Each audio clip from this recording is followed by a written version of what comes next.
If you're like most business owners, you've probably built a few systems, read all the books, and looked into AI only to find that you're still working 10 hours a day, your business still relies on you, and you can't take a vacation without checking your emails. Well, after helping countless 6, 7, and 8-figure business owners systemize their business, I can tell you that there are 5 mistakes that every entrepreneur makes, and if you want to scale your business without working every hour of your life, well, you need to fix them. So in this video, I'm going to show you what those 5 problems are and how to fix them so that you can stop being the bottleneck in your business. Let's start with the first mistake, because this is one of the biggest reasons that you will stay stuck as the bottleneck in your business.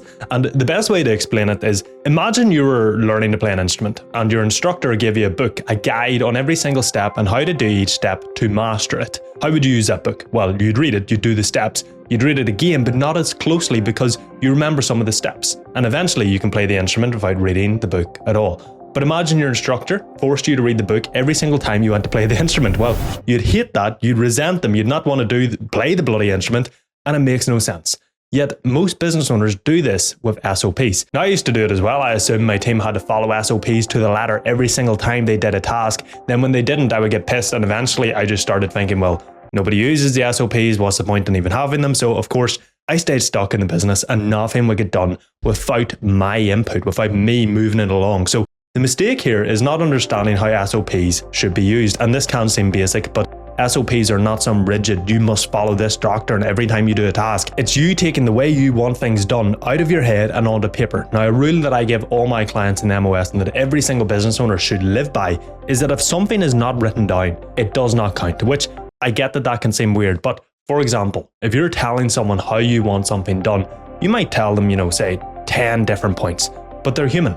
They might only remember 9 of them, so they end up doing the thing wrong or running back to you, you get pissed. It's not good. But if you write it down, they will be able to meet all 10 because they can refer back to that written document. And for your business to run without you, for people to stop running to you with questions and for you to stop worrying about how tasks are done, then you need SOPs and they need to be used correctly. So if your team doesn't really use SOPs or you think they won't, here's a few rules to help you. Firstly, you need to find out why they're not using them. Okay, so do they know where they are? Are they easy to find? Are they a 10,000 word essay? That can seem simple, but if you ask them, they'll tell you why they don't use them. It could be a really simple reason, like they don't know where they are, and then you can just fix that problem. And if they still don't use them, then one of the best things that you can do is to stop helping them. Yes, so anytime someone on your team asks you a question, tell them, check the SOP. Do not help them, seriously, because all you're doing there is training them to rely on you and come to you with their problems when the SOP should have the solution and they should be able to solve it themselves, which, say if the SOP does not have the solution, you can then update the SOP with the solution and that problem is magically solved forever. Thirdly, realize SOPs are not designed to be used every time a task is done. They're designed to train people to do things the way you want them done. So you make the SOP. People follow it. They learn how to do the thing the right way. They use the SOP a bit less the next time, to the point where after 10 times of using the SOP, they've memorized the right way to do things. They don't need it, right? But you keep the SOPs for new hires, for solving questions about tasks about your team coming to you, and so that if you're not happy with the output of a task, you can change the SOP, therefore changing how people do things, changing the output that task produces. With SOPs, your business relies less on you because you've taken all this knowledge of how to do things out of your head and you give it to your team. So you don't feel the need to constantly micromanage them. You don't feel the need to keep moving things forward because people can do things the right way without you. And by the way, I have a tool that I give to my clients to help them make bespoke SOPs in their business in a few minutes. So I'll leave a link to it in the description below. Go get it. It'll save you a ton of time and a ton of headache here when it comes to building SOPs. But that brings us to the second mistake, and fixing it is something that every single successful entrepreneur does so that their business can scale in the fastest possible way. When I ran my content ghostwriting agency a few years back, my team would write content for clients and inevitably, something would go wrong. Maybe it just wasn't good enough, or it was late, or they asked me too many questions, and every single time I would just think, why the fuck can't you do this? I've told you a million times what to do. And look, that is harsh, I know, but I get it. But that is what I would think, and it would really piss me off. And this happened for months. No matter what I told them or how I told them, they wouldn't change and things would just keep being late, etc., etc. But then I read a book called Extreme Ownership by Jocko Willink, which made me realize I was making this second mistake. I was blaming everything and everyone but myself, whether that was me blaming my team, the client, the market, social media trends, whatever it was never my fault. And look, it is super easy to blame everything but yourself, because at the end of the day, you do what you think is right. You're not going to actively do something which you know is wrong. So when a problem appears, it's easy to go, well, I'm doing the right thing. It is them that's doing something wrong. But here's what the book taught me. Whether you're doing the right thing or not, if there's a problem, the only way to fix it is to blame yourself and to take extreme ownership. See, if you blame someone else, like the market, for slow leads this month, well, there's nothing you can do about that. It's the market. You can't control the market. But if you take ownership, it is your fault, and then maybe you can say, right, well, maybe I'll post more content. Maybe I will run more ads or double down on this ad that is working.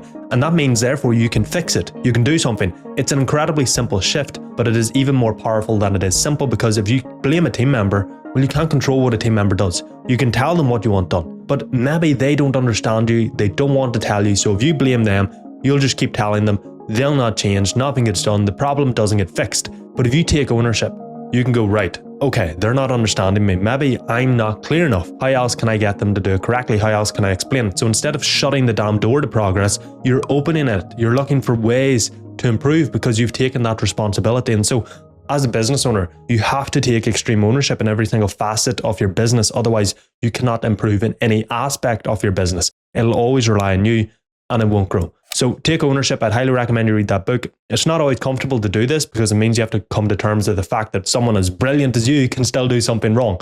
But it is always necessary. And with that, let me show you this third mistake, because it is one of the biggest reasons that systems fail and don't help the business. And the best way to explain this is I have two dogs, right? I have a golden retriever and I have a Labrador. Now, the golden retriever, he's a bit empty up here. He's amazing. I fucking love him, but he's a bit empty up here. The Labrador, though, he should have been bloody human. He can learn, any trick in a few repetitions. He understands every word you're saying. He's smart. But the problem with him being smart is that, see, if you set a rule for him, you're not allowed to jump up on the kitchen counters. If I don't enforce that rule every single time, he's going to jump on that countertop. And I can't get mad that he's doing that because I'm not enforcing it, and he will soon figure that out. And so he will jump on the countertop at any opportunity to get any food that is sitting there. Business owners do this all the time. They will set boundaries or rules. So for example, I'm going to do deep work between 9 a.m. and 12 p.m. So please don't expect a response during that time. But then they sit down to do the work. A team member sends them a text. They break the rule, they respond, and the team now believes that the rule doesn't apply. And you also don't really think the rule applies because you broke it. And so, see, when you build systems, create boundaries, set rules, whatever it is, you need to stick to them, because look, your business is a reflection of you. If you don't or can't stick to the rules or use the systems that you build, then you can't expect your team to either. And if you want your business to be run like a real business, well, then you need to set the example. You need to stick to the rules that you create. Now, there is no magic hack here, okay? This is simply something that you have to do. And yes, it will be hard. All good things are. And yes, building systems in your business and your own personal operations will help. But it is just up to you to do this, despite it being hard, because it will allow your business to be run like a real business and operate effectively and become scalable.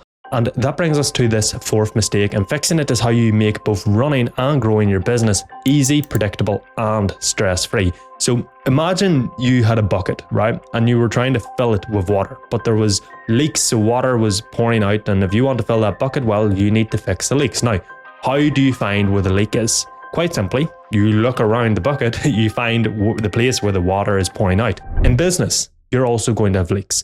Now, that could be in your marketing. It could be in your sales. It could be in the performance of a team member. Who knows? The only thing that's guaranteed is that you will have those leaks. And the way you find them is you have to use data.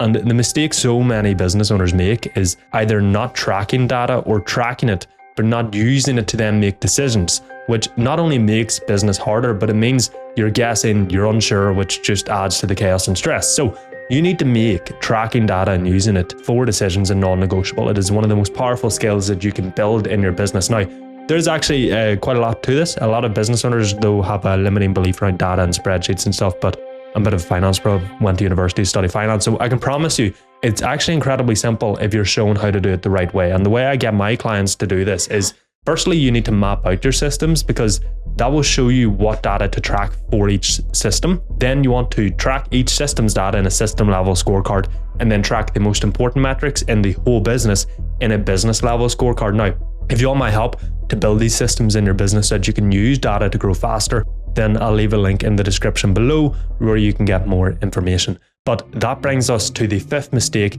which honestly, this might be the most overlooked mistake in all of business. And I know that because every single entrepreneur that comes to work with me is sort of shocked by the first thing that I get them to do. But it's then what they say makes the biggest difference, because I said something a few minutes ago there, that your business is a reflection of you. And what I mean by that is no matter what level you're at, whether you're at $250,000 a year or $250 million a year, the business is a result of the actions you take and the decisions that you make. And most business owners they'll nod along with that and that line and agree and shake their head. But yet almost every single business owner will spend all their time focusing on the business, which obviously that's not necessarily wrong, but it means that they spend no time trying to improve themselves. And see, if you have a problem in your business, the only reason you haven't solved it is because you don't know how. And so the only way you will solve it is by improving yourself so that you know how to solve it. Now, depending on the problem you have, you might have to remove a limiting belief, learn something, build a new skill, manage your time better, learn how to focus, whatever it is for your problem. But if you want your business to grow, you must grow. It is non-negotiable. Like, you cannot take a business from 500K a year to 5 million a year without you getting better at being a business owner, without you growing and improving. It is why such a big aspect of working with me and my clients, and not to talk down on the coaches, but it's where I think they go wrong. Like, if somebody helps you build systems, that is fantastic, that's great. But if you're not able to stick to the systems and use them, then it's pointless. To fix one, you have to fix both. So you have to go all in on improving yourself, and you will never regret it. And if you want to see the exact process that I take my clients through to systemize their entire business, click the video on screen now and I'll show you it.